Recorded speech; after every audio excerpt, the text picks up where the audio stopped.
And it's a ticket talking Mazda for the biggest. That's a comma and a comma and a comma. Gotta get it. And it's a ticket talking Mazda for the biggest. That's a comma and a comma and a comma. Gotta get it. A comma and a comma and a comma. Gotta get it.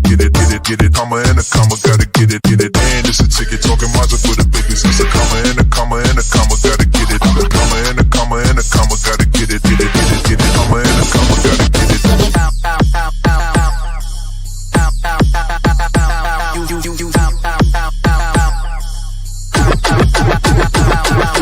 And it's a ticket talking Mazda for the biggest. That's a comma and a comma and a comma. Gotta get it. A comma and a comma and a comma. Gotta get it. Comma and a comma. Gotta get it. And it's a ticket talking Mazda for the biggest. That's a comma and a comma and a comma. Gotta get it. Comma and a comma and a comma. Gotta get it. Comma and a comma. Gotta get it.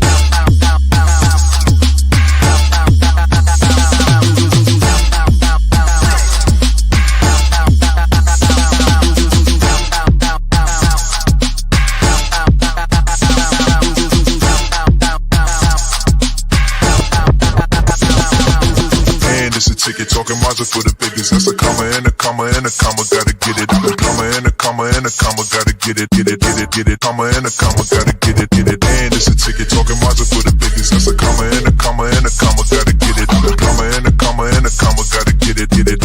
Comma and a comma. Gotta get it.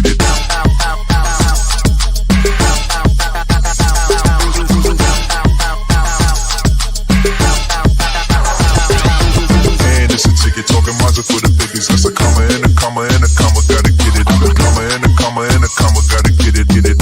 Comma and a comma. Gotta get it.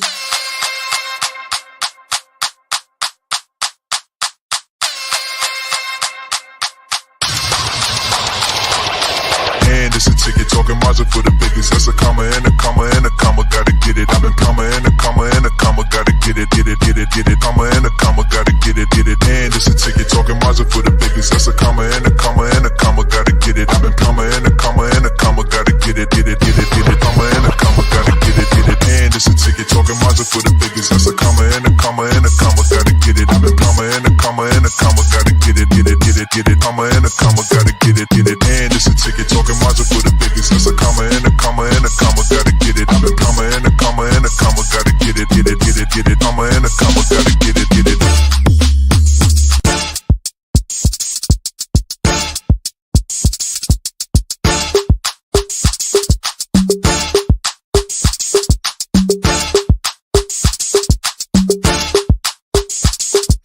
And it's a ticket talking Mazda for the biggest. That's a comma and a comma and a comma. Gotta get it. And it's a ticket talking Mazda for the biggest. That's a comma and a comma and a comma. Gotta get it. A comma and a comma and a comma. Gotta get it. Comma and a comma. Gotta get it. And it's a ticket talking Mazda for the biggest. That's a comma and a comma and a comma. Gotta get it. A comma and a comma and a comma. Gotta get it. Comma and a comma. Gotta get it.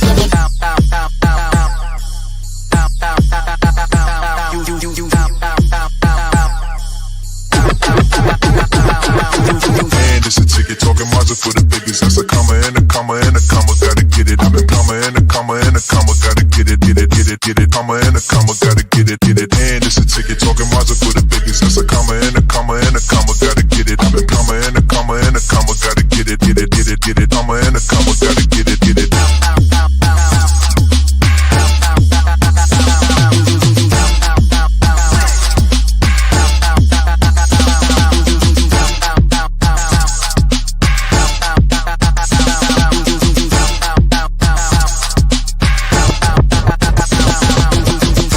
Ticket talking Mazda for the biggest. That's a comma and a comma and a comma. Gotta get it. A comma and a comma and a comma. Gotta get it.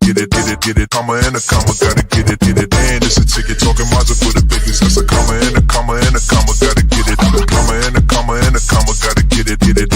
Comma and a comma. Gotta get it.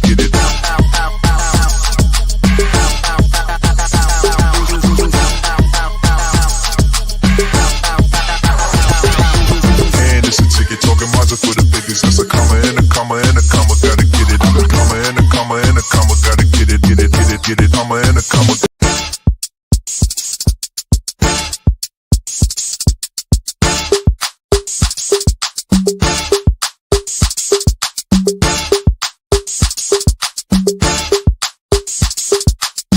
And it's a ticket talking Mazda for the biggest. That's a comma and a comma and a comma. Gotta get it. And it's a ticket talking Mazda for the biggest. That's a comma and a comma and a comma. Gotta get it. I'm a comma and a comma and a comma. Gotta get it. Comma and a comma. Gotta get it. And it's a ticket talking Mazda for the biggest. That's a comma and a comma and a comma. Gotta get it. I'm a comma and a comma and a comma. Gotta get it. Comma and a comma. Gotta get it.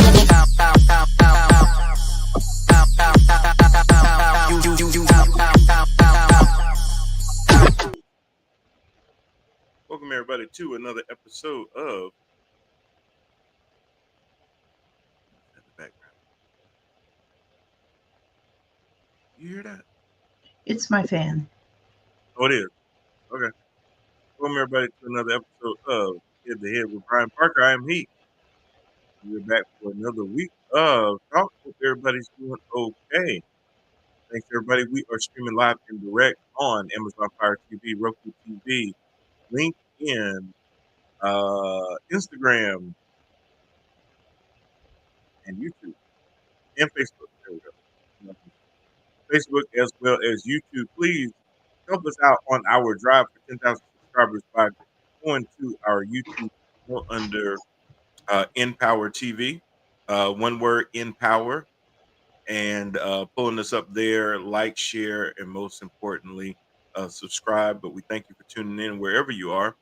And if you can have the ability to share, we would appreciate that too, whether you are viewing us, whether you're viewing us live or on the replay. We do appreciate that, and we do um, uh, appreciate if you do share that with other people so that they know what you are watching. So we can grow. We want to grow. We want to be able to get out into the ether and reach more and more people and bring folks in. We like to have a conversation. I know I do a lot of talking on the show and things like that, but it really is a conversation. Anytime you guys want to tune in and chat, please do. I am watching the chats on Instagram as well as on here on our direct feed, everything that comes through YouTube, Facebook, LinkedIn, and the sort. So if you send a comment or a question, we will do our best to read it on the air and respond in real time. So, I like that too, Lori, because hey, when you're responding in real time, you don't have time to prepare for the questions and you have your answers pre-prepared because you don't know what people are going to throw at you. So, I kind of think that makes it a lot more authentic. Um, I'm not going to sugarcoat or dilute any of my answers. I'm just going to probably tell you what I think just from the top of my head. But if it's something that I don't know, then I'll tell you that too. Or if you just want a speculation, I can give you that too. But that's what we do. We do a lot of talk on the show. Of course, you guys know that around the world of politics. And even before this current administration, we would have still done that. But I find it very important to be able to talk to you guys every single week about the things that are going on in this country because, you need to be aware. Number one, your votes really matter, whether you believe they do or not. Um, if they didn't matter, I honestly believe that people would not fight so hard to suppress your vote. Um, I believe that if your vote didn't matter, people would not try to put in policies like gerrymandering to steer voters into certain districts so that it gives one party uh, leverage over another party. You know, uh, I think your vote matters. I think that a lot of the things that you do on a daily basis, taking care of your family, making sure that your kids are safe, making sure that they have a good education, make sure that um, you have good paying jobs, making sure that those jobs are required to take care of their staff, whether it comes to paid family leave or um, just regular protections for families. Guys, those things just don't happen. The 40-hour work week was not something that just popped out of thin air. Minimum wages aren't things that just pop out of thin air. The cost of groceries, such a old fashioned word. Um, those just don't come out of anywhere. Everything that is around you, the price of your car, the price of your mortgage, um, everything has something to do with politics. So whether or not you want to be involved in it, you already are, right? Um, whether you want to acknowledge the existence of it, it's there, and it affects every damn thing we do. So, and but a lot of people get turned off because they think all news is bad. And I agree, a lot of it is. Or they think, hey, when it comes to politics, it really doesn't matter because everybody's corrupt, everybody's scum, everybody lies, everybody this, everybody that, and it can just make you go, you know what? I just need to focus and concentrate on, you know, my family, safety, this, and that, and the other. But the problem with that line of thought is that yeah, but all of that still has to do with those politics. You can't run from it because it's everywhere. To the water you drink, the air you breathe, the cost of goods and services, uh, your freedoms. We take certain freedoms lightly, and it's not that many generations removed when people were being sold as property. That people had chains where uh, reading, where if you were a certain race and you were caught with a book, that could spell the end for you. Uh, when women had to have permission just to open up a bank account, their husbands had to be there to sign off on it as if they were their child.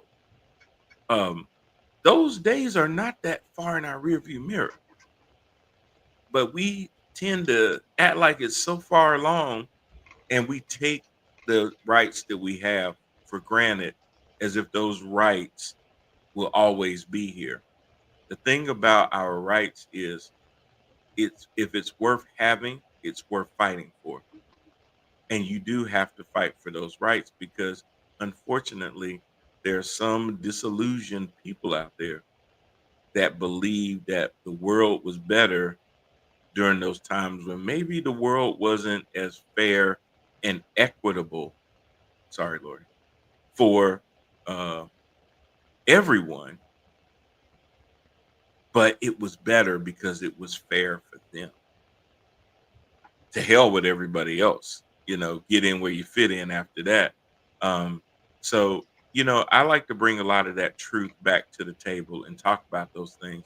I do like to talk about the things that are going on in the world because you need to be in the know. You got to realize that a lot of times they don't want you to sit there and focus on it. You have other things to do. La vida night. La vida Pinkney night. Hey, how you doing? La vida. Hi, Brian. Remember me? Of course I remember you, Vida. Why would I remember you? Hope you're doing well. How the girls? You know? Yeah, of course I remember you.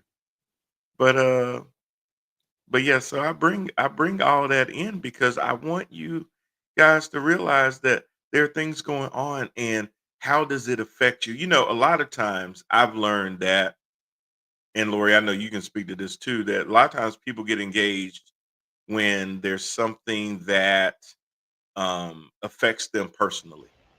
There's always that what's in it for me factor. How does yeah. um she says how does something affect me? What's in it for me? And I want you guys to realize that when I'm talking about things going on in the world of politics, they are doing well. That's so good to hear, man. And it's probably been so long. They probably like grown a women by now, like, well, I ain't that old. I'm only, 27 myself, but I know they got to be up there too. Um, but anyways, I want y'all to realize how the things going on in the world does affect you, whether you acknowledge politics in your life or not, whether you follow it as closely. I'm more of a political junkie, so maybe I do happen to follow it a little bit more, and that's okay. You don't have to be a political science major. You don't have to. Um, what's up, Anthony?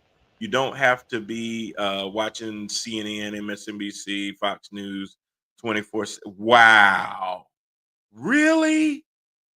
Who's 34 years old? 34, 32, 29. That can't be, Vita.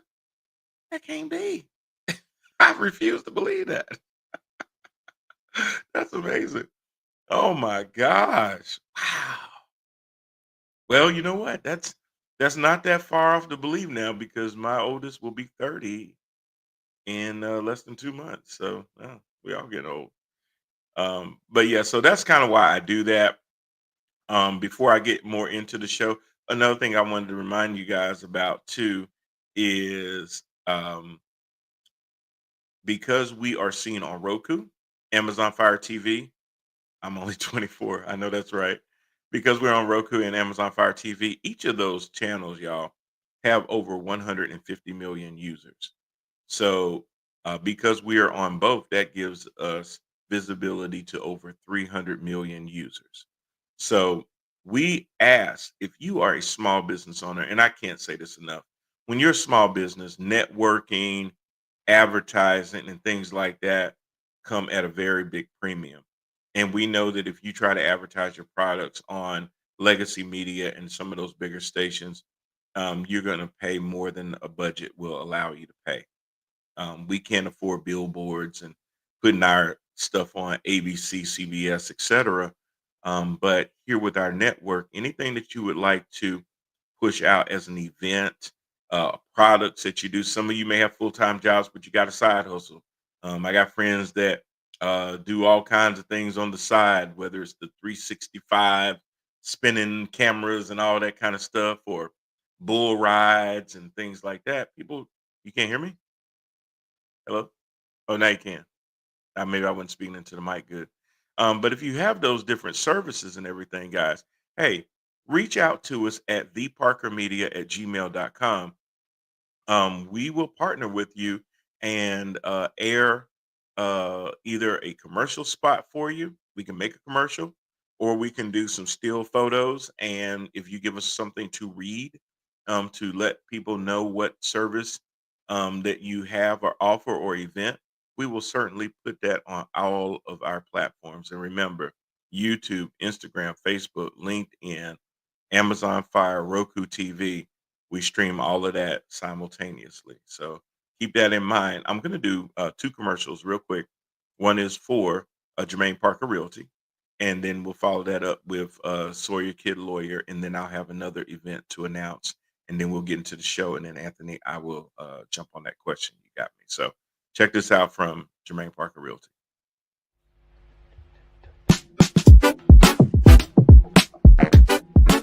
Buying a home is one of the biggest decisions that you'll make. Here at Jermaine Parker Realty, we're here to help you navigate through that process. We know that a home is more than just a place to live. It creates memories. Here at Jermaine Parker Realty, we're here to help. Give us a call and let us get started on your journey.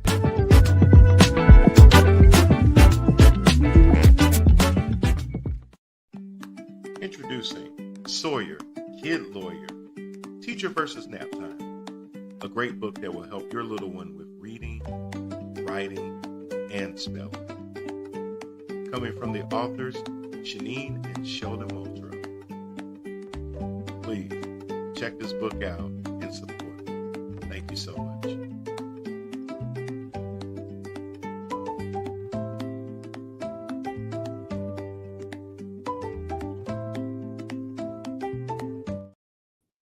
All right, just like that. So if you have something going on and you would like us to be able to put it out there like that, that's exactly what we do. We also have another event that got sent our way that's happening April 7th in Concord, North Carolina at Holy Grind Coffee off of Warren C. Coleman. And that is going to be Mommy Monday. You are invited April the 7th. That is on a Monday from 2 to 5 p.m. Free massages will be given out as well as 10% off on beverages. There's free raffle giveaways every 20 minutes. Come out if you're a mom, you're a stay-at-home mom, and maybe you are just needing some woosah time away from the little kiddos and want to be able to get out for a little bit, or maybe you just work from home and you need that little bit of time to just walk away for a little bit.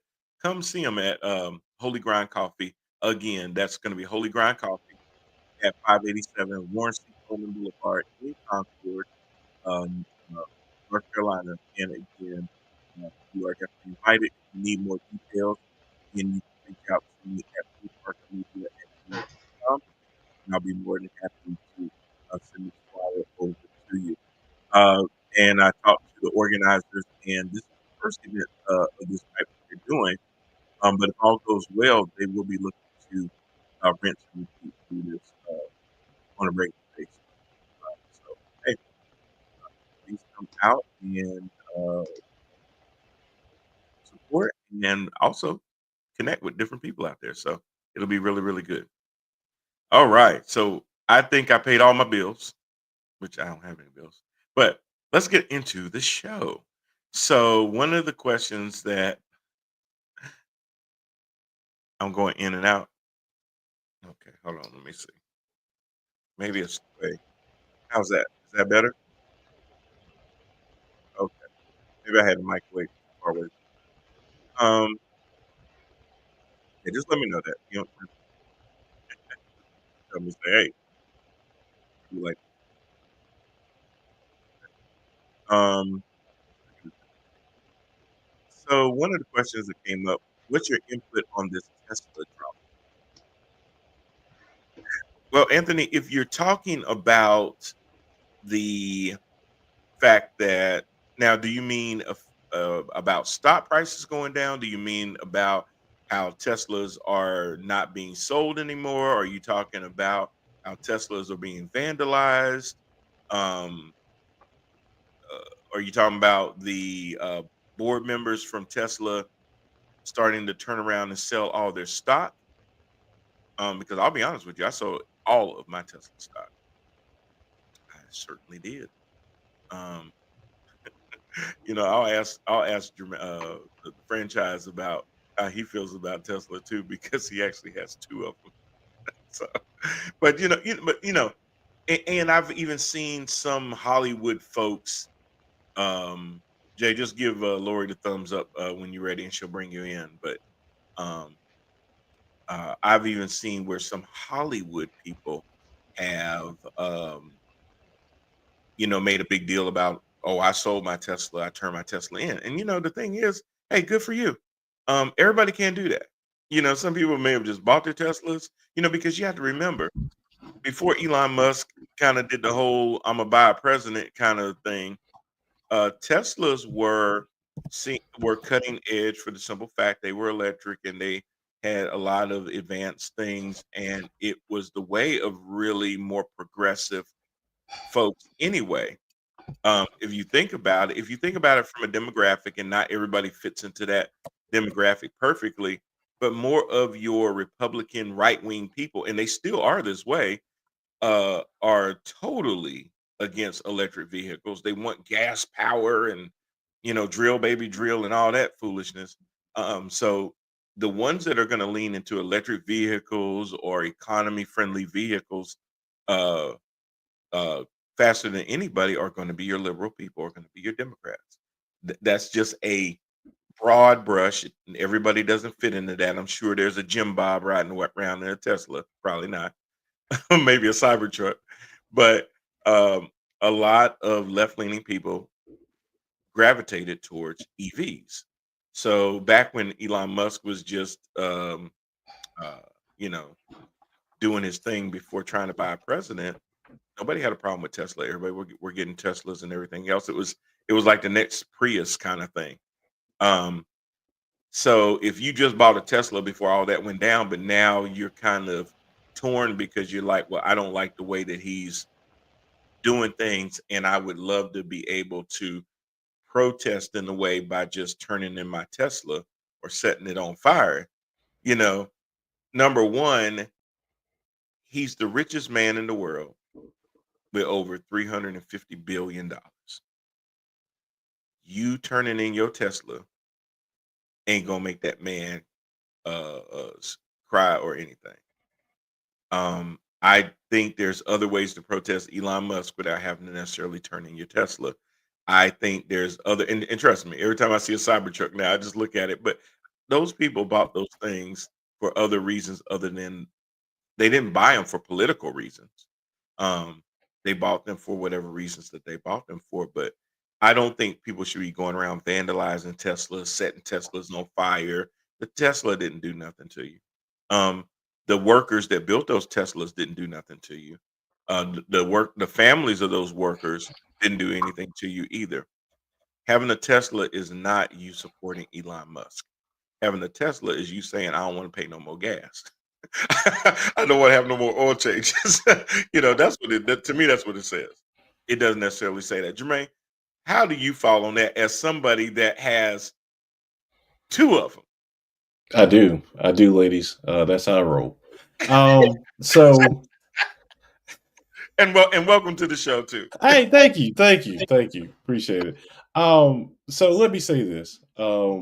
The car itself wasn't, the company itself wasn't politicized, like my brother said, until the CEO got into politics.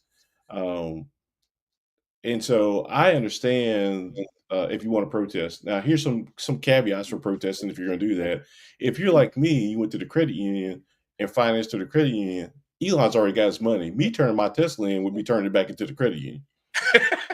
So that not a lot of good that I could do by turning in. One I bought outright because it was a 2015, and then the Y, huh?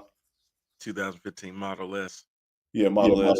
Nice. And then I got a 2024 Model Y. And so, I mean, you see it, but oh God! Don't worry. When it's tax time, I'll be crying. I don't get the second Christmas like some of y'all.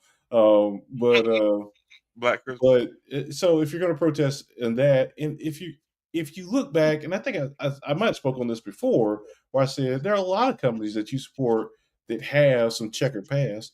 Let's take, for example, Volkswagen, that was founded in 1937 in Germany and stuff. Did you know that during some of their production during the war, that they used prisoners from the concentration camps and prisoners of war to work in their plant? I did not know that. Damn. People ain't that they're burning Volkswagens. And so I get it. I really do. I don't like Elon either, but I didn't like him before I bought the cars. That's not why I bought the cars. I had a F-150 Lariat. Y'all know that's not the standard package. That's the all leather and the chrome wheels. Because you see it. You see it. But I was spending over $400 a month in gas on that truck. Yeah. And it was a 2016, 17, whatever it was. I had like 200,000 miles on it because I worked out in California and I drove back and forth from North Carolina to California at least twice a year for a couple of years while I was doing that. And I had a whole bunch of miles on it and stuff. And after I retired, I started working for the city. And in my garage, there were electric chargers that nobody was ever using. And when I looked at what I could finance a car for, minus what I was already paying in gas, now just gas every month I was paying, I was like, yeah, I could afford a brand new car. And so I did. And I go to work and I plug my car up. Mm-hmm. That's what it is. And that's why I bought mine and bought the second one. I'm pretty much the same reason and stuff. But a lot of people are not making Tesla wasn't a political statement until here recently, right?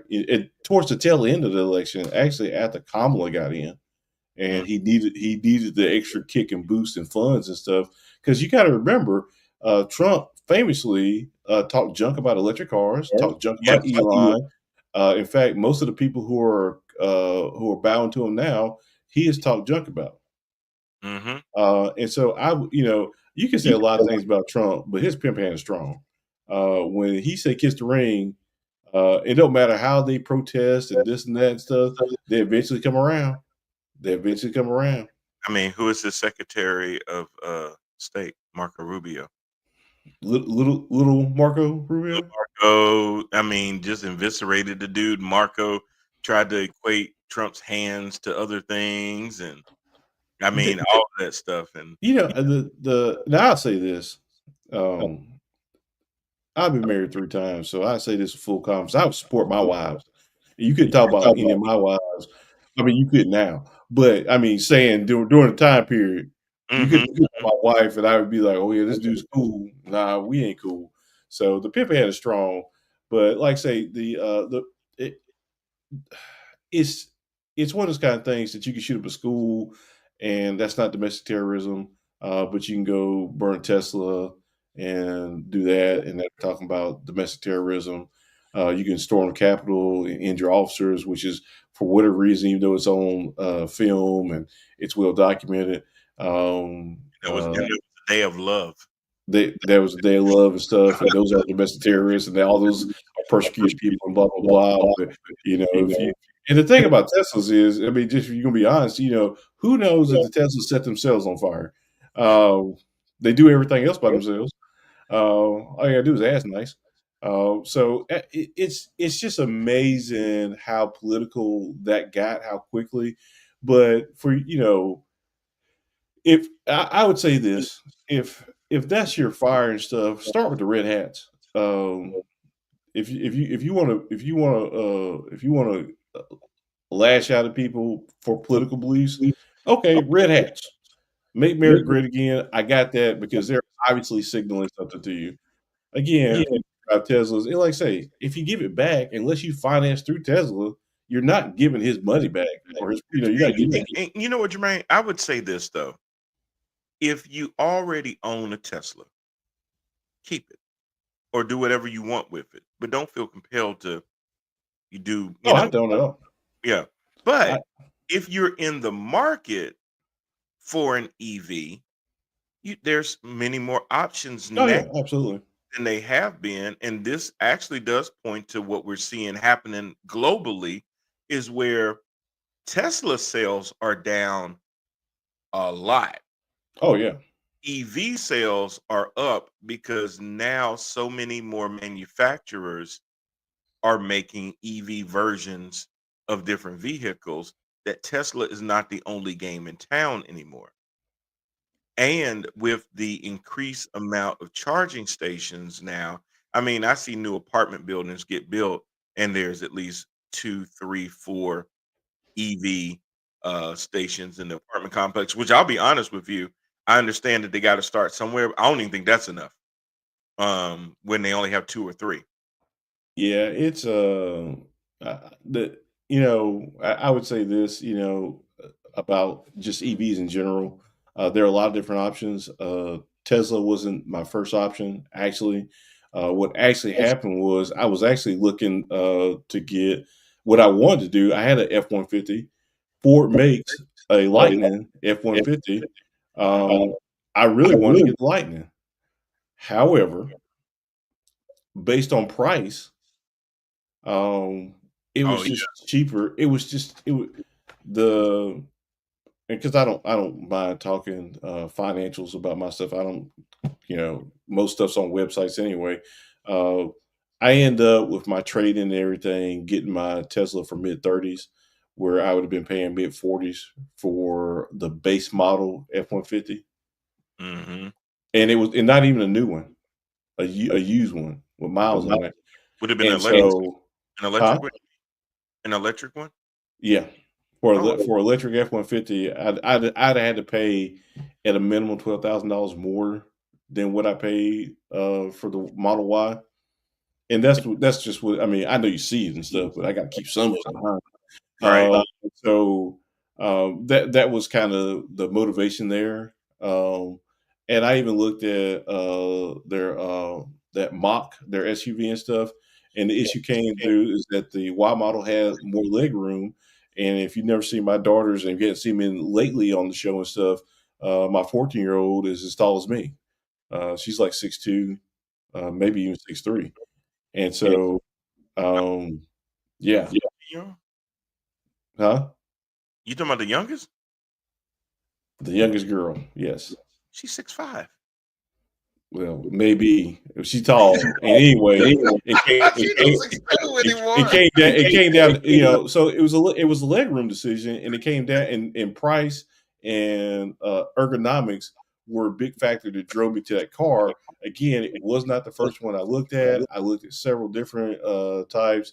I think is it Kia has one. Anyway, I looked at several different ones, Dude, and just for price and ergonomics, that kind of I actually drive an electric F-150 for my job, mhm. and I love it. And I wish I could have had one. And if I had more money, I mean, you see it, but I mean, if I had more money, So let me ask you this: if money was no object, would you have chosen that F-150 that you drive for work over the Tesla that you have? hands down, Okay. Do you feel, since you drive that F-150 enough, and I know you drive it on the highway and everything else, does it ride any differently than the gas version that you had? probably rides better actually. The limitation with any so you talk about the EV chargers and stuff. So back last summer, I had to take the Tesla on my first road trip up to Maryland, and it was extremely easy with the Tesla chargers. You put in your destination, it tells you where chargers are along the way, how long you estimate you'll have to be at a charger in order to make it to the next one. I had to charge twice going up and once coming back. And a lot of people will say, well, doesn't that, because charging does take some time if you're not doing fast. And even when you're doing fast charging, it can still take, depending on how far down you are with your battery life, wow, 30 minutes, maybe 40 minutes, depending on the battery and the gear, blah, blah, blah. And but the chargers are so conveniently located. Like the first time I stopped, there's a Walmart, so I got to use the everything I would have done over a couple different stops. I got to do in one stop. I charged the car, went to Walmart, got used the bathroom, got some snacks, all that good stuff. Still You know able what? to, You know what? A lot of times when you're pumping gas, you can't just walk away from the gas while it's pumping. no. Those things you got to do the gas, That's what I wait. say. It'd be a couple different stops So because I'm funny about bathrooms and stuff, and every gas station I stop at, I ain't gonna use the bathroom at. And so, and then, snacks and this and that. And yeah, so it wasn't a big deal, right? right. So that's really what Tesla's, I think, real advantage. Because they have such a larger share of the market than anybody else. The reason that their prices are lower is because they could do that. They could afford to lower their prices and undercut the rest of the market. Um, and so, I mean, it worked. And then they have the infrastructure. But like I So say, so would you say that it would be a good time now, that if there's any entrepreneurs out there, is to build charging lots that are not? I don't know. And the reason I say I don't know is because of this administration, even though, and Elon being so close to Trump may change these policies, but pre-Elon, if you remember, again, he talked about they couldn't go anywhere. He wasn't big and stuff. All the federal rebates that you get for EVs, like say, part thing for the EV is that I got $7,500 off of the price at the dealer, Well, tax I rebate. saw that on the Jeep site, because I'm still looking at the Wagoneer S, Mhm. the electric Jeep, right? Yep. And they are still offering that $7,500 credit off of the Wagoneer. Yep. So, I mean, the administration, the Trump administration, pre-election was talking about getting rid of all EV incentives and stuff, because coal, drill, baby, drill, and so that's why it's counterintuitive to his message now of doing a Tesla car show on the lawn of the White House, because this whole thing was real big drill. We're going back and bringing the skies back, blah, blah. And quite honestly, the U.S. doesn't have the minerals needed to make batteries. Um, Funny enough, if you're looking for those minerals, you can look in Ukraine. I wonder why he's trying to get a minerals deal then. Man, crazy how this shit be lining up, right? It's almost like it's connected. Hey, and you know who else has those kind of minerals? Greenland. Greenland. I know. Crazy, right? I wonder why. Makes you say, I wonder why he's trying to take over Greenland. I don't know, man. I don't know. Because his daddy wants those minerals. The fact that they would offer statehood to another country before they would offer to DC. Come on now. Right. But you know what? Somebody asked, and not to jump from the Tesla thing, but somebody asked Trump, because he's talking about making Canada 50 state. And somebody asked him the other day, and he had no answer because, or if it was incoherent at best. But they said, well, sir, if we made Canada the 51st state, you do realize that it's a pretty liberal country. So in all likelihood, it would lean heavily blue, meaning that if it became a state, it would have a minimum of 2 senators. As big of a country as it is, the representation in the House would go at least from 435 to 450. Yes. Minimum. So, and 15 more blue seats, you would never have a Republican majority. You never get a Republican majority again. Never. Ever. And so it's funny because that's actually why I bring up DC. Part of the reason that they don't want to give DC, even though it has more people than, say, I don't know, North Dakota, South Dakota. South Dakota, Wyoming, those kind of places, is because it would tip the scales, right? And they would never be able to have a Republican majority again with the House, Senate, and the intelligent gerrymandering for them to be able to do it. It would, and so again, and somebody else brought that up too. I don't know if they brought it to Trump, but I've heard this brought up before about that, and I was like, oh, I totally agree. It would be disastrous politically for them, and so it can't be that they don't want that. What is it that they want? And I think I've said it 1,000 times. Just like always follow money. All money. Well, that's how he thinks. When he's saying that, he doesn't give a damn about how it's going to make Congress and stuff like that. He's presumably in his last term. We'll find that out. But he's looking at it from a business view. He looks at everything through the scope of how can it affect me financially. If making Canada the 51st state so I can line my pocket would help me, then hey, I'm all for it. That's all he's trying to do, which is why he's trying to sell gold cards. Kick immigrants out, but I'll bring in ones that pay $5 million for my Trump cards and stuff like that. So yeah, you're right. It's easy to follow the money. There was a story out there. I don't know if you guys heard about this, where Trump is running this country. He realized that his biggest Achilles heel was the deliberative body known as Congress, where the whole point of Congress is to move slow. And he doesn't have, number one, he doesn't like that. Number two, he doesn't have the time for it to move slowly. So he's trying to run the country strictly through executive orders. Country is never meant to run through executive orders because they are non-binding from one administration to another. So as soon as you change presidents, executive orders can just be dissolved, rescinded, and everything else. Well, he's trying to do everything through executive orders. He had one executive order that pronounced that English is the primary language of America. Yeah. Being like, whoa, slow down, You mean English is the first language here?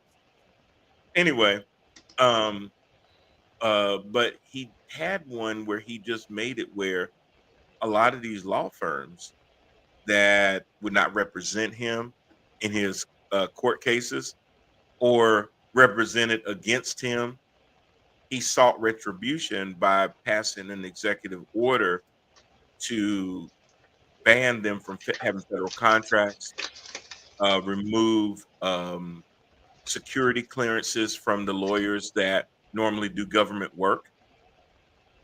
And one of the biggest law firms, was it Paul Weiss, actually sat there and bent the knee. Gave And like 40, right? huh? We gave like 40 mil. $40 million promise of free legal fees that go in line with the Trump organization. Now, I mean, with the Trump administration. Now, the thing is that Paul Weiss, for years, Jewish company, was one of the first companies that integrated uh, Jews in the law firm, blacks, women, all kinds of diversity. I mean, if you needed a law firm that lived and breathed DEI, it was Paul Weiss. Um, that had that as their core fundamental values.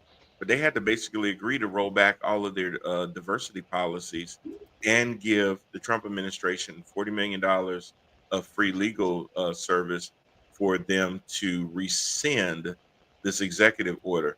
So, can somebody tell me how that is not a shakedown? How that is not something that should be just as impeachable as Trump reaching out to Zelensky and saying, "Hey, I need you to do me a favor, though." Um, I would do this. Um, they could have, and they had the option to come. Um, but like a lot of corporations, they made a business decision, which is funny for lawyers. You mean like ABC Yeah, giving Trump money for his presidential library in a case that they could have won, making George Stephanopoulos pay another $1 million, even though that they were on good ground, like CBS caving into Trump because he said that they altered Kamala Harris's interview when they could have won that case, but they decided not to fight it because they're worried about Trump turning the FCC and possibly the FTC against them for retribution. I think I think what's important is, a lot of people, like when we talk about stands and stuff, and we just talked about people burning Teslas and stuff. What does that really do? Again, like we say, it doesn't really do anything. Uh, even if you go to even if you burn down a Tesla dealership, you're not hurting Tesla necessarily so much as you're hurting the insurance company that Tesla works with, because they're going to have to pay out all that money to Elon. Elon's going to get his money. Right. Like you said, you can stop buying Teslas and Mm. sales have declined. You can do that, but there are certain ways and certain stands, if you want to make a difference, will actually make more impactful differences. Like we talked about before, when Doge comes in and says we're going to save the government money, we're like, well, if you just took away the subsidies that we give to Elon for SpaceX and everything else, that would save the government money. But whatever. Um, if you want to talk about protecting your freedoms, you got to fight for them. You can't roll over. If you're worried about Trump weaponizing stuff, the one thing that you got to know about bullies and stuff is that they won't back down until they know they can't win. That's right. And a lot of people will say, "Oh, bullies are cowards and stuff." No, they're not. Not the bullies that bullied me. They were not cowards. You just had to get to a point where you could beat the shit out of them. And that's what you got to do with Trump. You can't just, okay, man, I'll give you my lunch money, because today is your lunch money. Tomorrow is your school money. Yeah, I'll be the judge of that. And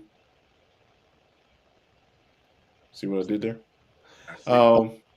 And Yeah. that's really it. You've got to, and the only place that is still working to actually counteract all this stuff is the legal system. So when all these companies that have good standing to challenge him and make him stand down don't, it actually why do you think that he made the most recent press? Because when ABC stood down, he said, "Oh, I can just bully people with the power of the presidency, and they're Mm-hmm. going to roll over."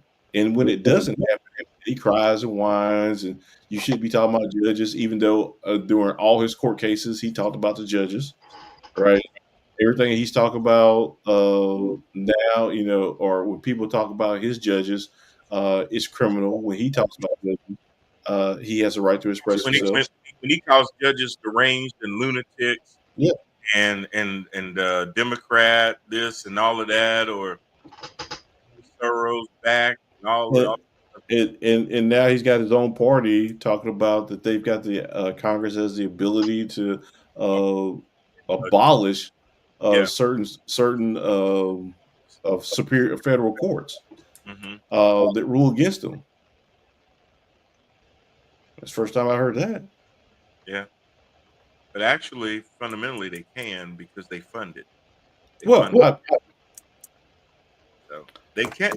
But the idea that you say you don't believe in interfering with elections, interfere with court.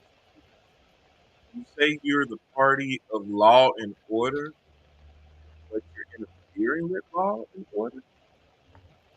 You don't well, like you don't like what they say sometimes. I've said this a lot of times. Most of the laws written are not written for white. And Right. so when the law starts catching them up and shit, then the law's bad and we got to change that. Right. Those are bad laws. But you talk about judge shopping, yet you'll find a judge in the smallest town in Texas to back your abortion ban kill laws. You'll find a small judge in Louisiana to sit there and throw the whole IVF into a tailspin. But then you sit there and talk about judge shopping. Well, There's an expression out there that says um, every projection is a confession, and it's true. It's true. Every time they talk about something, it's like, well, wait a minute, you mother don't you effer do that? did that. Yeah. Y'all just did that. The problem, and so here's a problem. Like when I talk about, there's not really two parties. They're in cahoots with each other and stuff. Is that Democrats face a challenge, and the challenge is that they do dumb stuff too, and they do illegal stuff too, Hmm. and they gerrymander, and they all this stuff.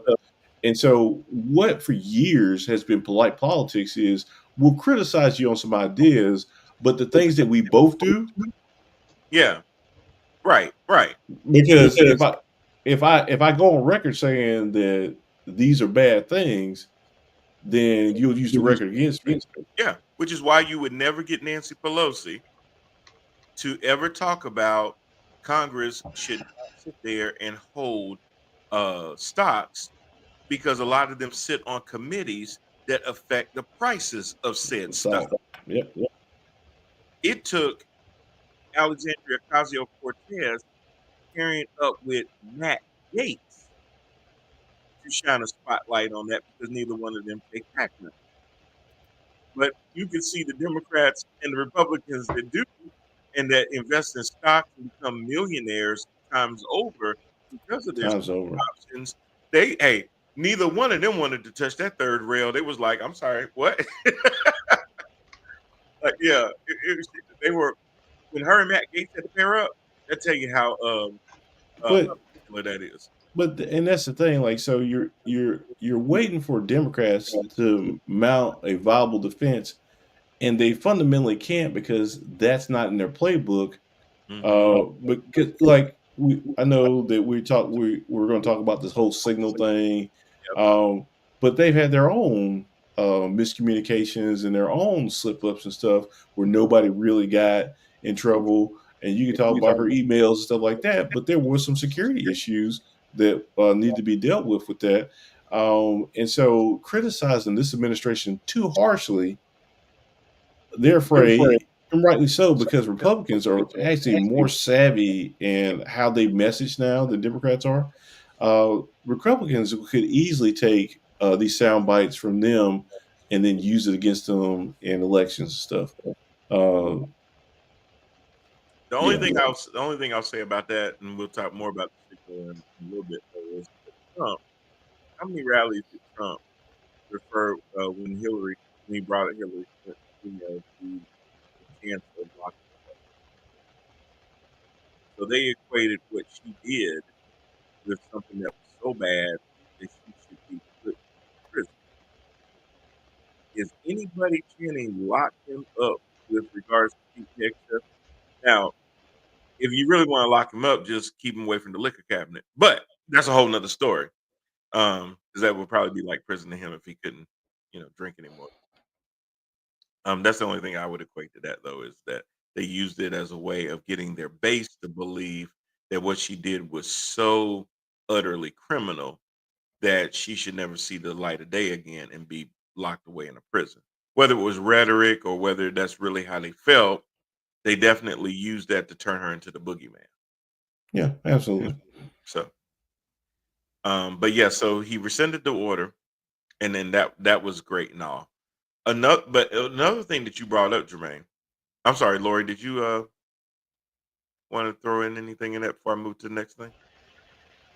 I was just I was just taking off my mic because you were going in and out, and I thought it was maybe my or the fan. Am I So I really just still going in and out? you were before, but go on with your comment. Sorry. Oh no, I'm good. I was seeing if you had anything to throw in before we go to the next. I just think he's just crazy, but I'm and I'm just going on. All of these people are just finding out.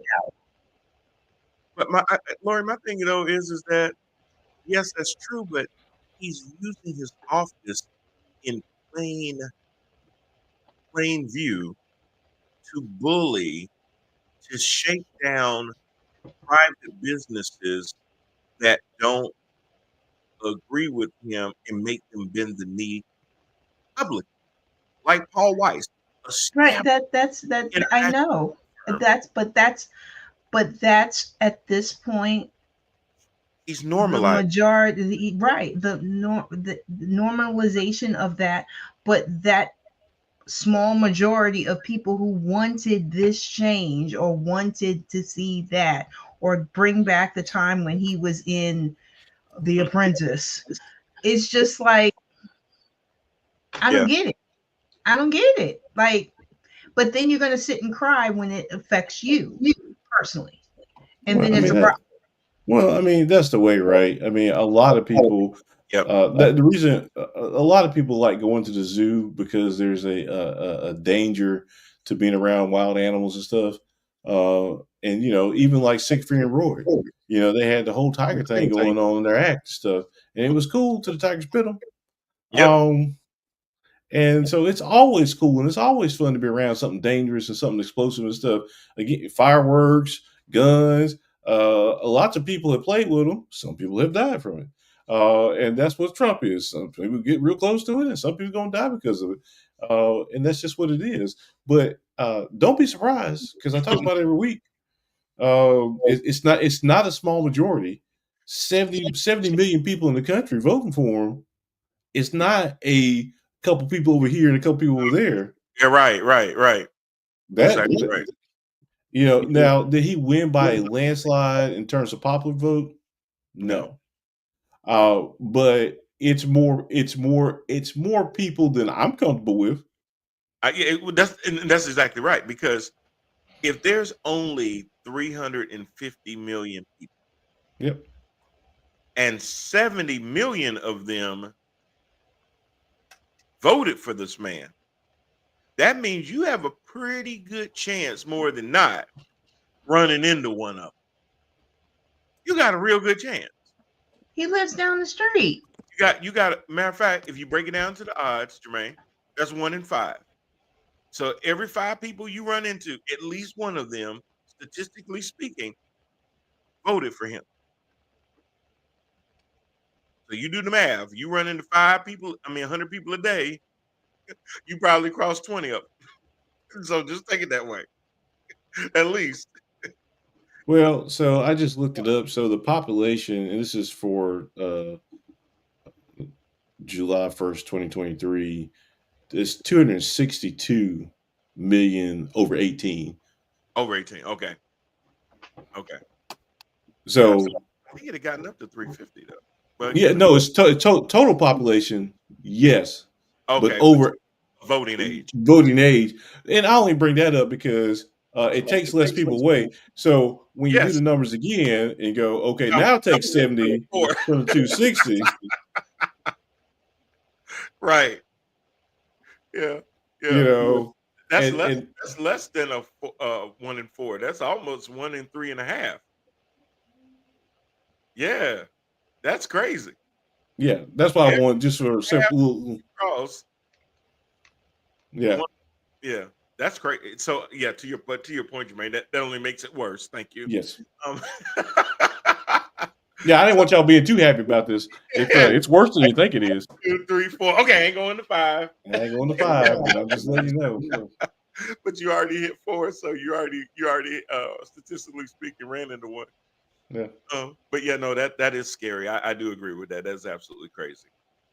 You mentioned earlier, Jermaine, that the legal system is really right now. The legal system is the vanguard against Trump. To the standpoint that Congress has basically, and I'm speaking about the majority in the House and the Senate, has basically given away their power to be a check and balance against the executive branch, which is what they're supposed to do. They appropriate um, money, and it's up to the president to make sure that he faithfully executes what they've appropriated to be spent out. It's not up for him to be able to say, "Well, I know y'all already appropriated, but we're not going to do this. We're going to cut that. We're going to do this. We're going to do that." It's not up to him to do that. And if he does, they're supposed to come back to him and say, "No, sir." Well, they're not going to do that. So there's a lot of things that he's trying to take liberties with um, to circumvent not only Congress, but think that he can circumvent the courts, and the courts are pushing back on that quite handedly. Already in the first 60 days that he's been in office, there are well over 100 court cases out there, which is just unbelievable. One of those court cases actually came up because they rounded up a bunch of immigrants and sent them to El Salvador on a plane. And they got into a lot of hot mess because the judge was given an order that them planes are not to touch El Salvador, but if they're in the air, they need to turn around and come back because these people have not been properly vetted.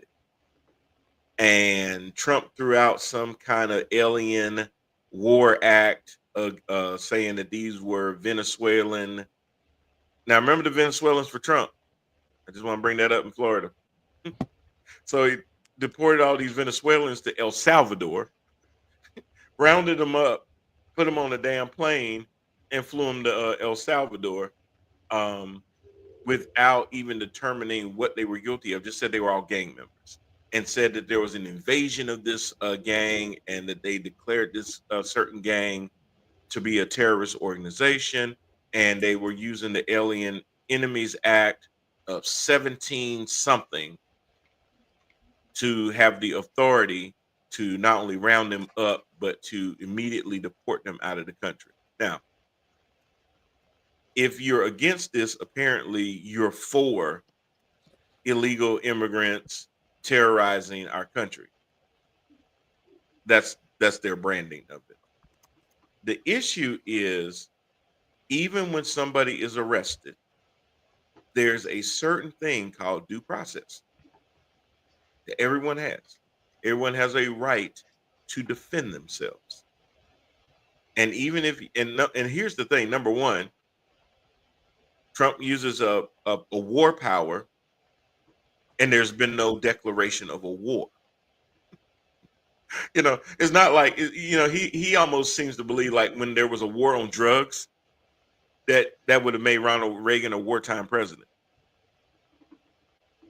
and it was just called a war on drugs. It wasn't an actual declaration of a war. You can't uh, use war powers, and there's no declaration of war. And the only ones that can declare war again is Congress.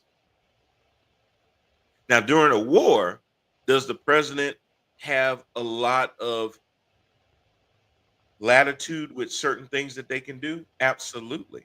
But a war has to be declared. There's been no war declared against Venezuela.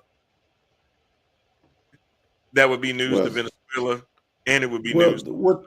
what they wanted to do with that was they wanted to the gangs. That's the reason they want to say they're gang members is they want to say that we're at war with these gangs. Right, right. Um, well, I mean, again, this is legal stuff. Um, but from what I know, you can't go to war against organizations. Correct. War is something that you declare against another country, or first of all, you'd have to recognize them, formally recognize them. Right. You know what I mean? Like like you just can't, because otherwise you could say that the Girl Scouts are a gang, and I declare war against Girl Scouts. Correct. You just based on what Because they ran out of Samoas. Shit. and so yeah, That's it's nuking them. and that's why I think it's important that when people have legal standing and stuff, if you want to be patriots, if you want, a lot of people like to say that in certain situations in history, they too would have acted. And what history shows us is that the reason that these figures are that we recognize as pioneers and as flame bearers for justice and stuff are so popular is because nobody else would act. And quite honestly, if your great granddaddy was chicken shit, you are too. Yep. And that's the problem is that a lot of people say, "Oh, I'm a great patriot." No, you're not. When I was in the military, you know how many people, "Oh, I was going to serve. I was going to be in the military." Oh, well, I started to be. A lot of people got a whole bunch of. I was going to be in the military. I was going to be a cop. I was going to serve and protect and stuff. But nah, I don't know because I did. So I don't know what you're talking about. Right. You had your opportunity. You chose something else. And I'm not saying that everybody should. I'm just saying be honest with yourself that you would not have. And a lot of people, and we can talk about Rosa Parks and whether it was her. I know I'm kind of frozen, but I'm dancing. I swear. Um, There you go. there it is. I was doing all that, and I know a lot of people say, "Well, she wasn't the first woman." I get that, and there were some optics of why they chose Rosa to go back and protest. But the fact is that she did. She did do it, yeah. And so you could talk about the underlying stuff behind it or history behind that and stuff, but a lot of people say they would and don't, haven't. Yep. And there's an opportunity for these law firms, for these people that declare that, Chuck Schumer is, and I know, again, I already knew that he was full of it. You can tell by the way he wears glasses. That he ain't about no life. But we talk about the power of the purse and stuff like that. I got these glasses though. So if you don't know who Chuck Schumer is and you've never seen him and stuff, the man, he's 1,000 years old. Thank you, Lord. He's 1,000 years old. And yeah, that's not how you wear your glasses. Put them up on your face, brother. You make a lot of money. Well, you know what? I just think his glasses don't even want to be that damn close to him. Maybe, probably so. But maybe they started that way, and then during the day they start trying to get further away from his ass. And again, why I say, Democrats, so I've said for years on here, especially black and brown people need to have their own party that actually represents them and stuff, because Democrats don't represent you. They're just playing along with these games and stuff, because when they are the majority, they act like they don't know how to get past Republicans to stand and stand fast. And when they're the minority, they really throw their hands up like, we're not even charged. And the crazy part is that the answer to getting around the Republicans is do what they would have done. Do what they would have done. You see what they do to you. Why can't you do that to them? Exactly. And it's Oh, because crazy. because when they go low, we go high. No, I mean, they high, all right. when they go low, you kick them. Yeah, they're closer to your foot. Everybody knows that. Exactly. When they go low, you kick them. Shit. Stop trying to take the high road. That's why you keep losing. Yeah, they don't care. Well, if we do what they do, then that's gonna give them the permission slip to do what they do. They don't need no permission slip. They're gonna do it anyway. I think that's the part where they're hung up on. They do not need a permission slip. They do not care about what your old rules are. And in America, this is not the first time. If you remember in like history class, like Revolutionary War and stuff, like how they used to do wars where they would line up armies on the battlefield and they would face each other. Mhm. You're never going to see that. Right. That's crazy. What America learned in the Revolution, the American Revolution stuff, was that we don't have a superior fighting force. We will start guerrilla warfare tactics. Right. And because it was traditional, and because the British were like, this is how we honor and stuff like that. That's part of what lost it to them. Because Americans back then showed that we don't care nothing about history, and we just want to win. We're gonna circle around y'all on the back and shoot y'all in the back. Yeah. You can't tell me about my honor if you're dead. I was about to say, dead men don't talk about honor much. No, they don't. They don't. And so that's what's happened to the Democrats, is that they're out here dying on the battlefield, trying to march in a formation when nobody is fighting that war anymore. I call it dead by principle. There's no principles when you're dead. You just dead, bro. As my brother CJ would say, man, I can say it better myself, brother. So we will continue to see what's going on with the courts as they keep pushing back on Trump. He did lose today 2-1 in court on this thing where they did uphold the judge's decision of a stay on that. So they will not be legally deporting anyone else to El Salvador for right now. It will be heard. I'm sure it'll be appealed all the way up to the Supreme Court. Hopefully, even with the makeup of the court as far as how many MAGA judges you could say that they have, it does appear that with the 3 liberal justices, Roberts and Barrett have been lately siding with the liberal judges, and that's all they would need to have a 5-4 split. Because I think even evading due process would probably be something that Roberts and Tony Barrett would not necessarily support Trump with. So I think he's going to have a hard time even if he gets to the Supreme Court. And and here's what I think is really going to happen, okay? Because there's so many court cases, the Supreme Court only hears a certain amount of cases per session. They're going to be so flooded with Trump cases, they're not going to be able to hear damn near anything else. And even with all of the Trump cases that will eventually work themselves up to their way, there may be some where they will decide not to hear the case and let it defer back to what the lower court had decided, which if it gets to them, it means that it most likely did not go Trump's way, and whatever the lower court decided will end up staying in place.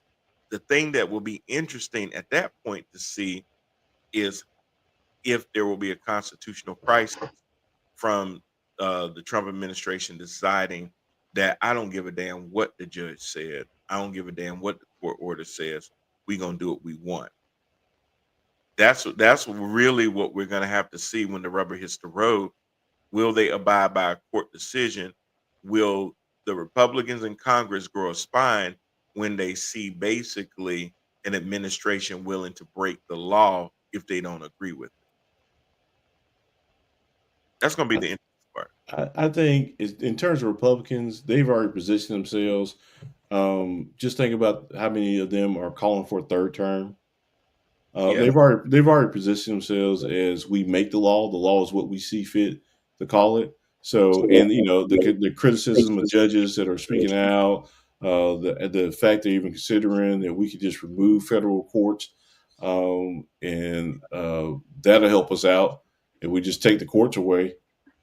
What about the other cases that they see? They don't just see Trump cases. I know it sounds like that, but the courts have business. Right. And where do the states appeal to? And how much Trump fatigue is the Supreme Court going to have? Because it's going to be like, damn, now what did he do? I I I think the issue that's really going to come up for them is, like I said before, and it was very short sighted of them to rule in his favor, basically saying that he could do whatever he wanted to do. That's basically. I mean, we go through the real words of the decision, but that's basically what it says. 007, you gave him a license to kill. You gave him a license to kill. Even after hearing his lawyers arguing that he could have somebody killed, you still said, "Well, if it was a part of his official duty, what do you mean?" Right? How could that even touch around the edges of his official duty? Well, and so this is where we get into semantics, which is what the courts are supposed to not play around with, where Right. people will. And it was such a, and not only the reason I say the license to kill, you say the license to kill, is because it was so wide. It didn't just say these are his. It said his official duties without specifying what those are, which leaves it open to interpretation. And if you're going to leave it open to interpretation, Donald Trump, that everything he does while he's president is part of his official duty, Right. and his lawyers will argue that.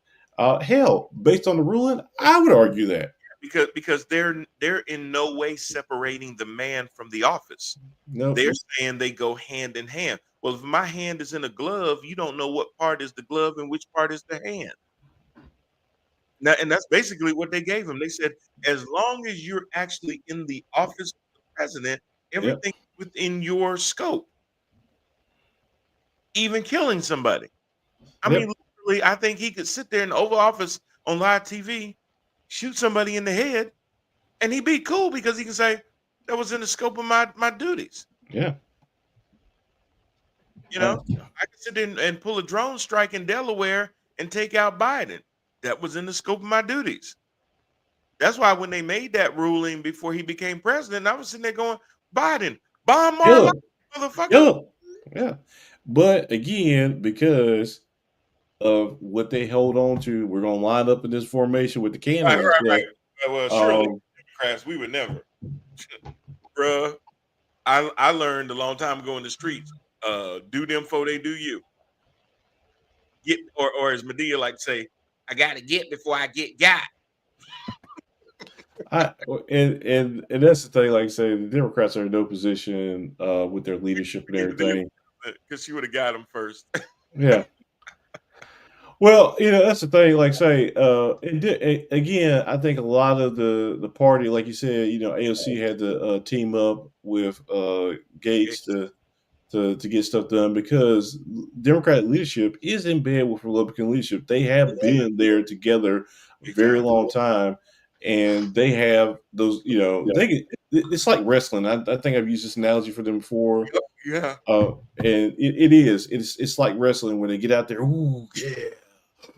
If Nancy Pelosi comes up, and they do the whole Macho Man thing. He's all like a cup of OJ. Yeah. If you think I need you, brother. Yeah, it is. That's Woo! Yeah. Jet flying, diamond wearing, kiss stealing. Oh, you went back on it. I've spilled more liquor. Quit. But seriously, that's the problem. You have younger people in the party who are ready for leadership roles. Mhm. A lot, like I say, when Schumer made that lame thing, when not that I was ever a Schumer fan, not really, because I just don't know what he's done to justify any fandom. And I'm not even really being facetious. I really don't. I can't think of one Chuck Schumer accomplishment. And hit me in the comments if you could think of one. Google it. I'm not gonna Google it. It's not he, worth my time. he was just Harry Reid's right hand for so long that once Yes. Reid stepped down, went back to Yep. Nevada, God rest his soul. Yeah. Um, I can tell you what Harry Reid did, yeah, but and so the thing is that those guys have got to move out of the way and let the AOCs and everybody else sit there and move forward and move the party and actually fight and lead the party. Um, I know a lot of people talk about Hakeem. Um, I'm not quite sold on it. I mean, he says a lot of flowery things, but oh, I don't Jeffries. know. Yeah. So what we have to do is stick to our party, and I'm from Brooklyn, and I can do a lot of rhyming, but I always seem to talk with my hands. Every time you see him talk, he's doing like this, and like this, and like this, like this. Yeah, I don't particularly believe That's it. good, Hakeem Jeffries. That's a good one. I say yeah, that's a good one. And but Yeah, the point is that there are people actually in the party, elected officials now, who need to have a bigger voice in the direction of the party. I think it would help unify them and give them a strong yeah. direction. I think they're afraid to turn over leadership to young folks because they're unpredictable and they don't know what they'll do, But and they may not these, play by the same rules. I'm sorry. Go ahead, Laura, because I know you was also going to comment on. well, I was also going to talk about the town halls or Yeah. the Bernie and AOC tour, Hmm. taking to fighting back against oligarchy. You Yeah. know, maybe, but again, Bernie's Maybe, older, maybe. right? Still fiery, but however, but I think that's a great thing that he's doing, pushing out AOC. We'll also hear from Jasmine Crockett and other people in the party that are trying to somewhat step up to kind of sit here to make a little bit of noise, but they keep Yeah. getting tampered down. Yeah. Yeah. That's true. Jasmine, Maxwell Frost, AOC. There's a lot of uh, Jared Moskowitz, a lot of younger folks out there in the party, and that's what they need because they're a lot closer to the ground. They connect with audiences better. Having Jerry Nadler run a committee over AOC because he's been there long, you almost feel like you got to give it to him because it's so damn tenure and stuff is the stupidest way of doing stuff. Like you almost have to wait. They tried to do that with Obama. They didn't want Obama to run for president because they thought he hadn't paid his dues. He needed to wait his turn. And he said, Mhm. hell no, my time is now, and you're not going to keep me from running now. You know, that's kind of what they do in that party. So they do have to get out of that if they plan on taking back things. Now, I will say this before we change to the next subject.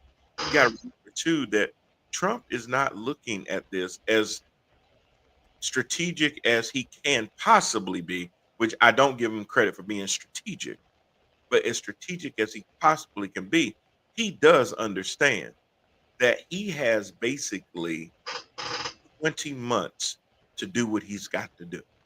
Mhm. And He's why? on it. I And commend him. yeah, He yeah, on it. he has to because he has 20 months. He doesn't have 4 years. He has a 4-year term.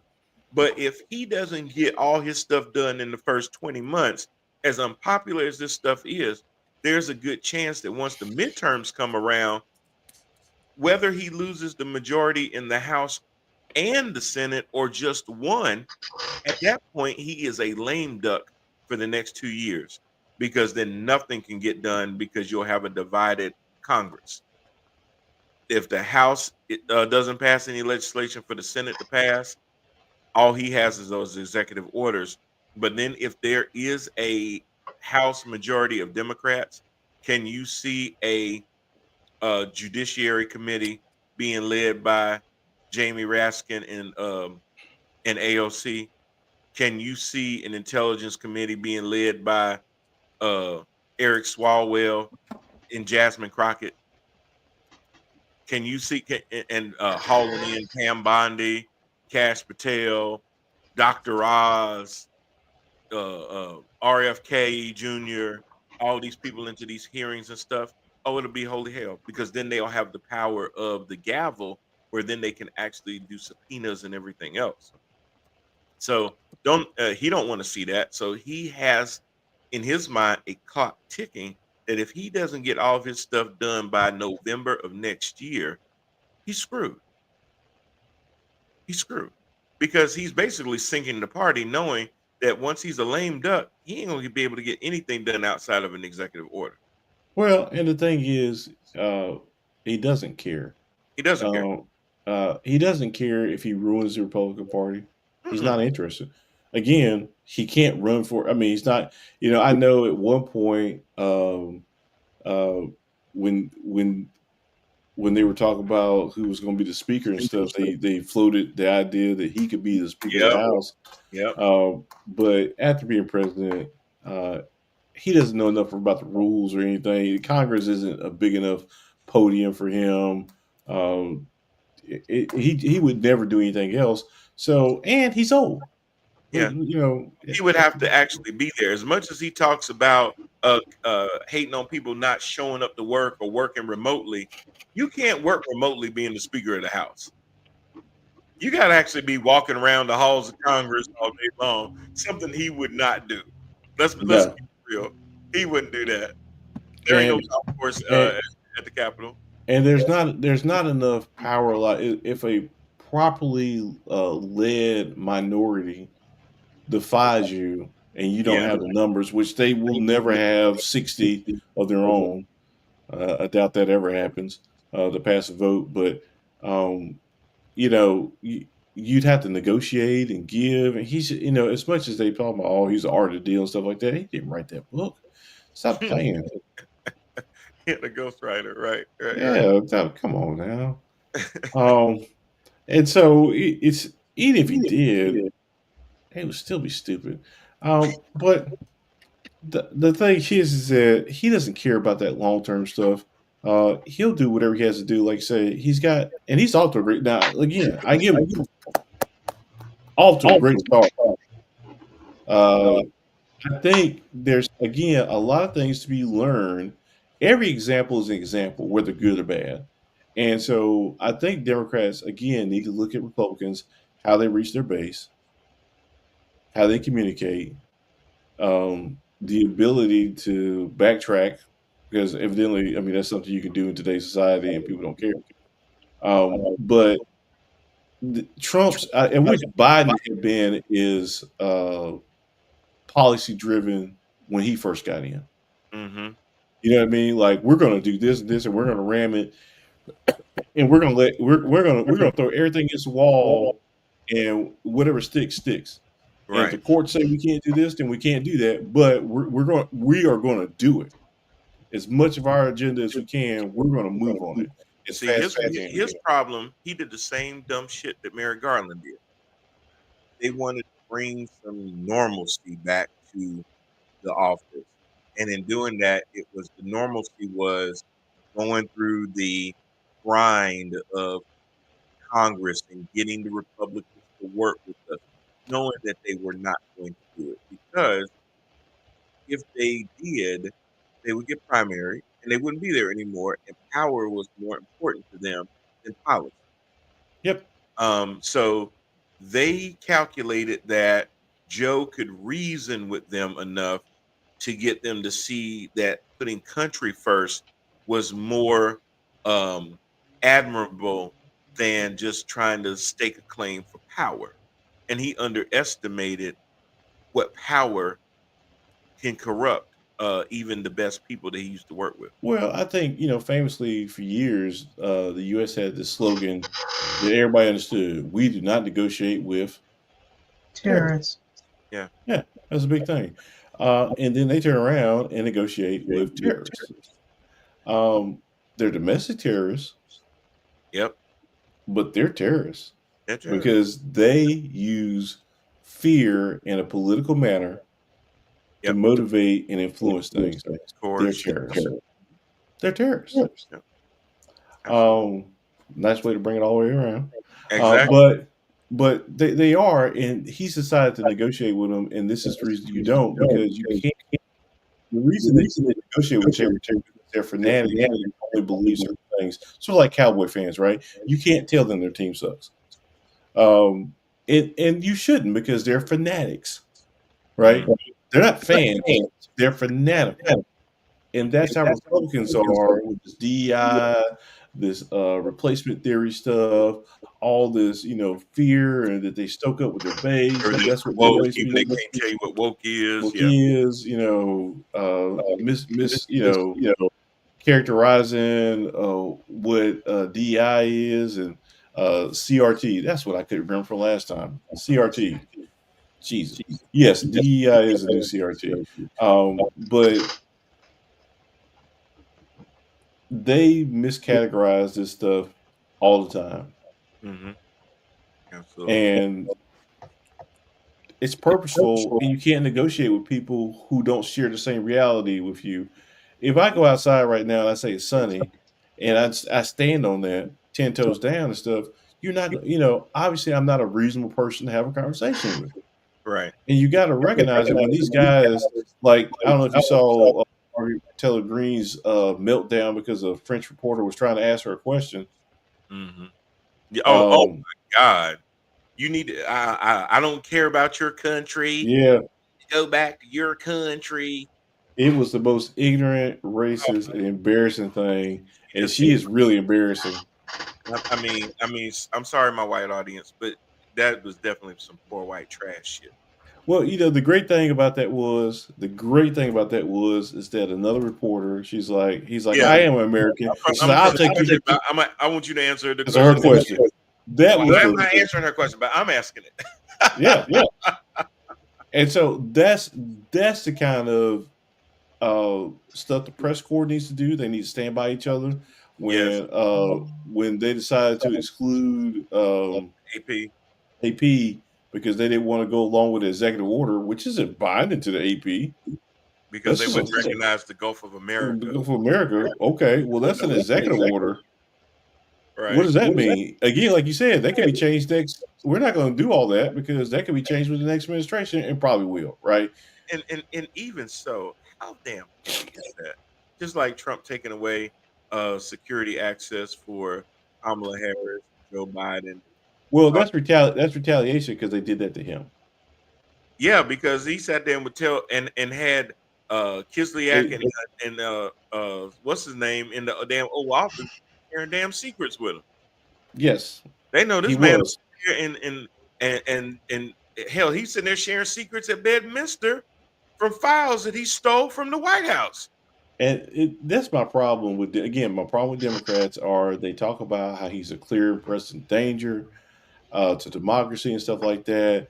And then when he wins, they shake his hand. They want to laugh with him and stuff like that. You don't laugh with Hitler. Right. You Yeah. know they Yeah. well what could You the American. paddles at the State of the Union and we gonna color coordinate and stuff. How about you don't show up and legitimize it? How Right. about you say that's a clown show? We're not going. I'm Hmm. not buying tickets to the circus. Right. Exactly right. Speaking of circus, so there was a There's more.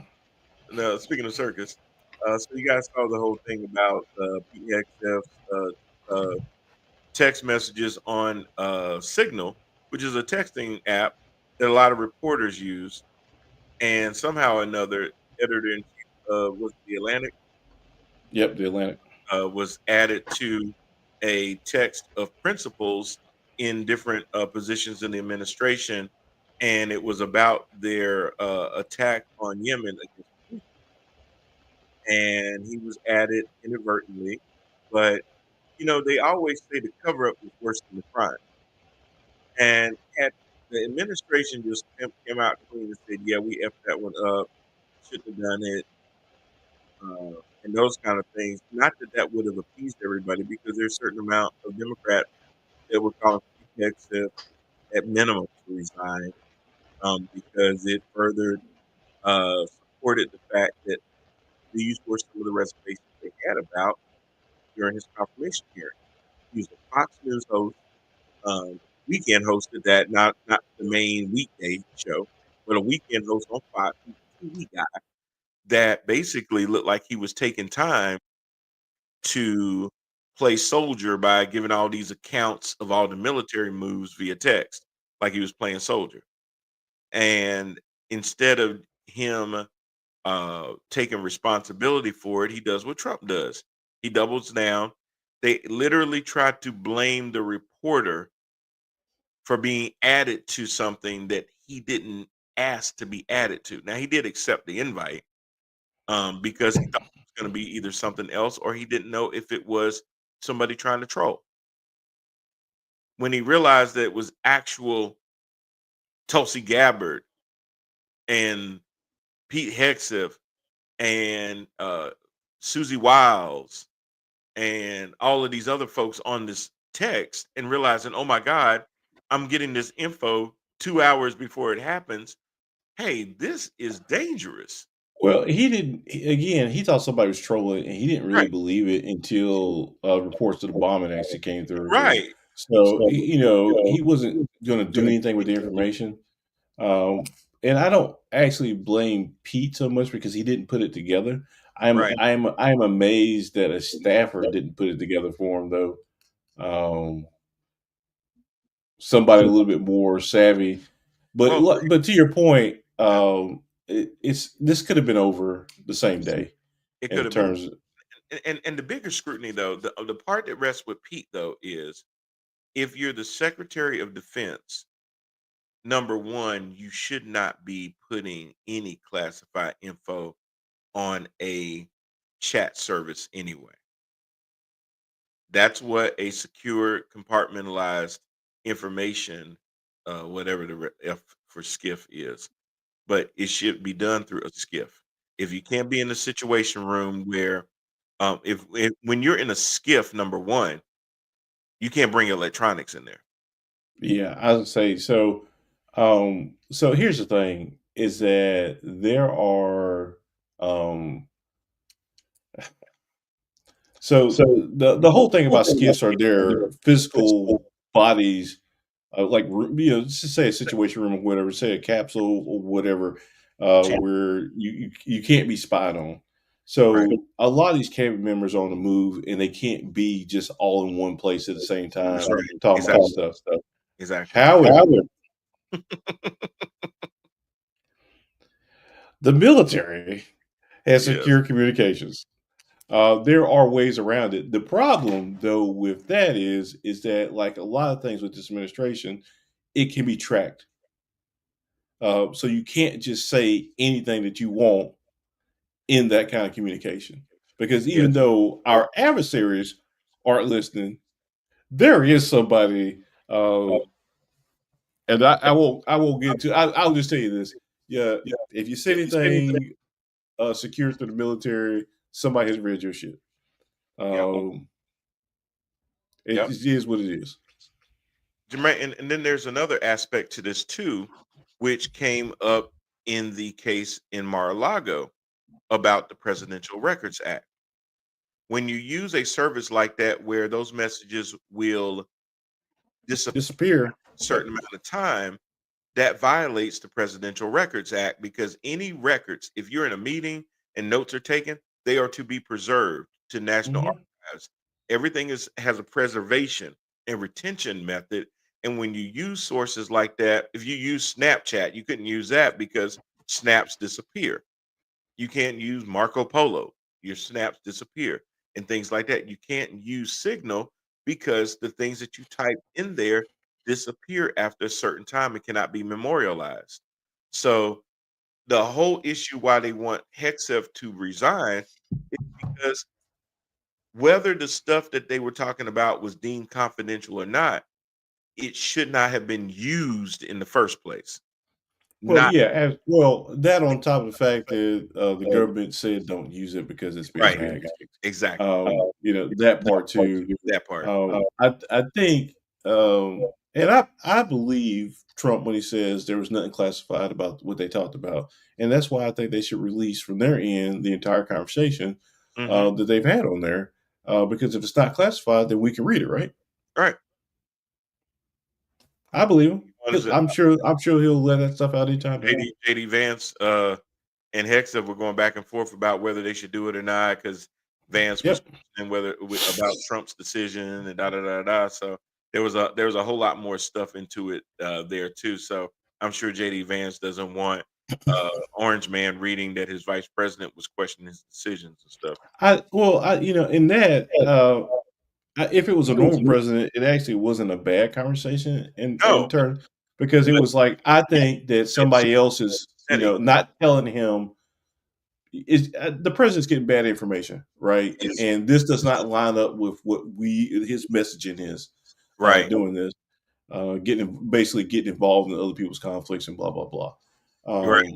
And so I don't think you're right. I think because it's Donald, it would be an issue. I don't think it would be an issue for like any other normal Absolutely. administration and stuff. Absolutely. But yeah, you got to be careful about what you say. Mm-hmm.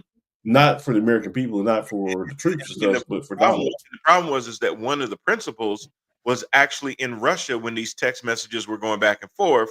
So the question, not even the question, Russia seen them messages.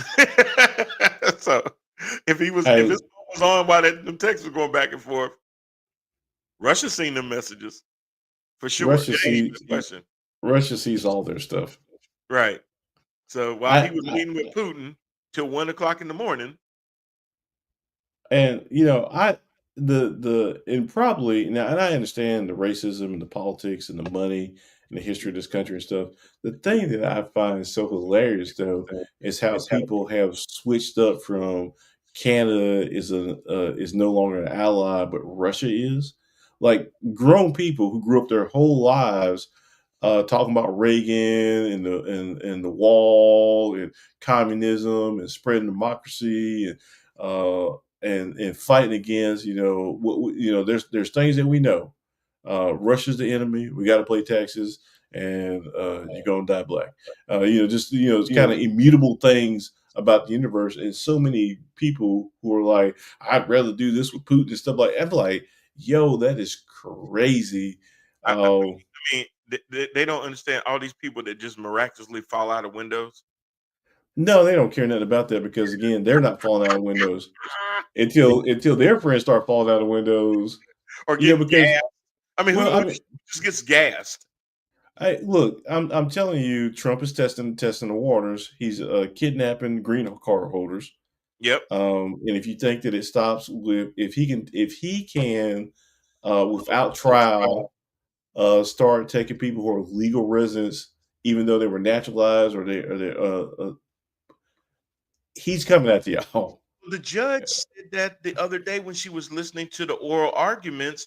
She said, well, wait a minute. If you're saying the president can just declare somebody a gang, what would stop him from declaring me? Y'all round me up on Saturday and ship me to El Salvador. Yeah. And the guy couldn't even, the lawyer for the Department of Justice couldn't say anything. He was like, yeah, I guess we could. Yeah, we could. Based on my argument, yes, we could. Yeah. And so I'm telling you, and this is somebody who is on record who idolizes these strongmen and stuff. You look at the way he's running the government, and a lot of people think, it's hyperbole and all that kind of stuff, but it's not. Trump being Trump. No, the third term, he's serious about that. Mm-hmm. The being able to deport his political enemies and stuff, or jail them, he's serious about that. Conquering nations and turning people into prime ministers, governors. Yeah, he mean that. He means all that. It's not just instantly going back up. It's not just government workers losing their jobs. He really fundamentally wants. He does not care about the Republican Party because he's not interested in democracy or this republic. I know it's not a democracy. Y'all come from me later in the comments, but I get it's a representative government. But he doesn't care anything about that. Hey, for good, just go watch Star Wars. Go watch the prequels. Yeah, it's funny how much that is so in line with stuff. But yeah, there's a lot of movies. We got to wrap it up, but I do have one last clip to show because I know my producer is looking at me like you're 14 minutes over, so embellish me for 2 more minutes. There was a clip that went around today about Reverend Marvin Sapp, and I wanted to play it and get y'all thoughts on the other side before we close this out. I thought this was utterly hilarious. Cost, and they understand the cost that is involved. There's 1,000 of you. I said, close them doors. Ushers, close the doors. Close the doors. Close the doors. It's 1,000 that's watching online. This is a small seed. If I get 1,000 online to give this, if I get 1,000 in the sanctuary to give this, that's $40,000 tonight. Now, everyone up here, we've all sold and seeded, but I need everyone standing up here with us, with me, to plant a seed of $100. Because again, it costs to sit up here. And this is what I need you to do. If you're giving electronically, or even if you're giving tangibly, I'm gonna have y'all come to the altar and give it, because I need to see 1,000 people moving. Bring them baskets. I want the baskets up here. I want to see the folk. Y'all start moving. Y'all can bring it right now. Come. 1,000 people need to give $20. 1,000 people need to give $20. 1,000 people online need to give $20. This is easy, saints. And they understand. There's a reason that Jesus flipped tables. Go ahead, Lori. I have on my playlist Marvin Sapp song, Never Could Have Made It. And at times that are challenging, I listen to that song and find some strength from it. But watching that, I'm doing a remix called Never Should Have Paid It. right. Never should have paid it.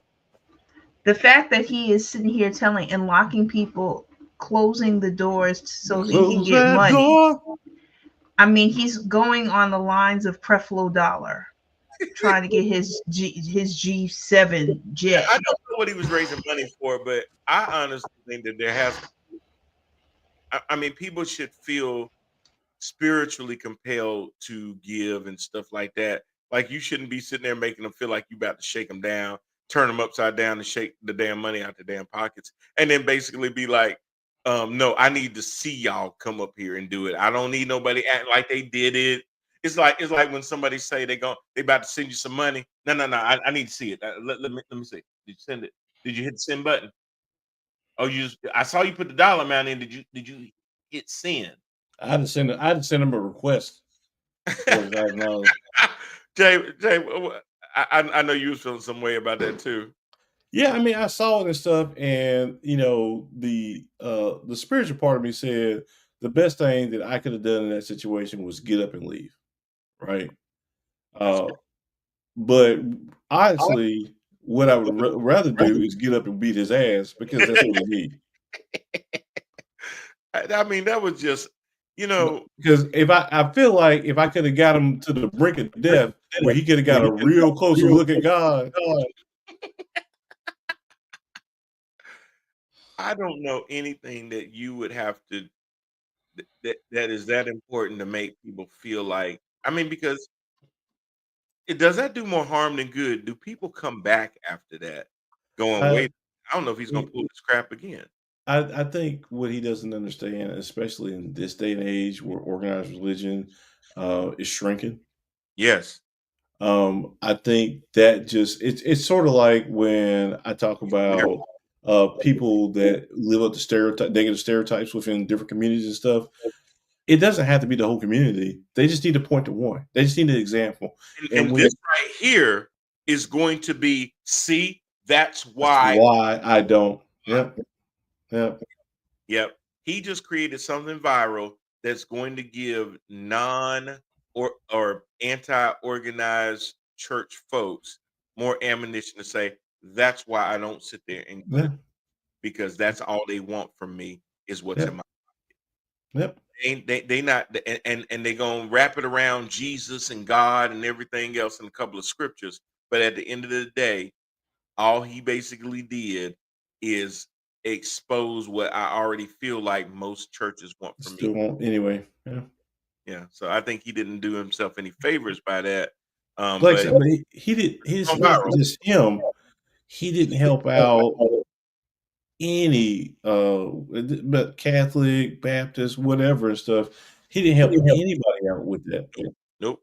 And as a matter of fact, I mean, and even the well-meaning churches out there, because I'm sure there are plenty that are very modest and things like that, and they try to, people tithe and people give to the church.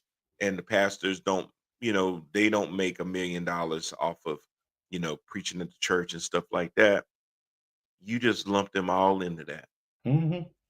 And again, you're taking what people view as Christianity, and again, you're putting a black eye on it. So I don't know if $40,000 will help with reputation build, but good luck with that. Well, everybody, that's the show for tonight. Sorry we ran over by like 20 minutes. But hey, we were having a good conversation, so what the hell. Thanks, y'all, for tuning in. We will see y'all again next week. I thank my co-host, Lori Parker, Jermaine the Franchise Parker. I'm Brian Parker, and we will see y'all again next week. Peace.